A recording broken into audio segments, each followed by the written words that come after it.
projet, c'est de créer un lieu d'accueil ressourçant pour différents publics, mais notamment plutôt les personnes en épuisement professionnel et les aidants et leurs aidés. L'idée, c'est de créer des séjours répit à la demande, sur mesure, pour eux et de créer des activités en lien avec le bien-être, l'équilibre alimentaire, des groupes de parole, d'échanges, pour vraiment retrouver un équilibre finalement et un rythme de vie qui correspond à leurs besoins. Alors ce projet, il part de mes expériences professionnelles et personnelles. J'ai travaillé dans différents domaines, dans le domaine du bien-être dans un premier temps, puis dans le domaine du social, médico-social et au jour d'aujourd'hui de la santé.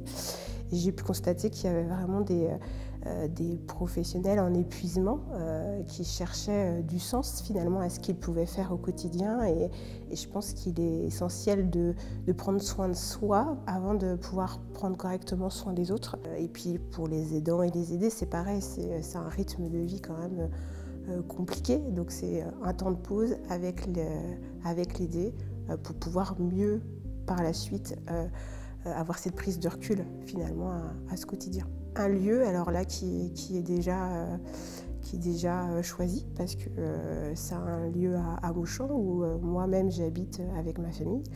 Et l'idée, c'est de réhabiliter finalement une grange, mais vraiment dans un respect de l'environnement. Et ça sera un lieu qui sera vraiment ressourçant. Alors moi, j'ai un terme qui me tient un peu plus à cœur, pour moi, parce que c'est un havre de paix finalement. Et l'idée, c'est de le transmettre aux personnes accueillies, cet havre de paix. Ma première idée, en fait, quand on a acheté le lieu, c'était d'en faire justement des gîtes. J'ai fait la formation porteur de projet gîte.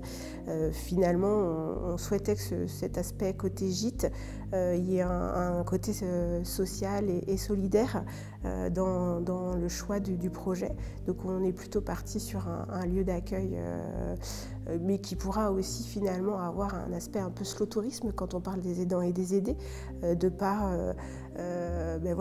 si l'aidé est accompagné et l'aidant sait qu'il est en sécurité, il va pouvoir lui aussi profiter du haut-bocage, notamment via un tourisme un peu plus au respect de tout ce qu'il peut y avoir autour.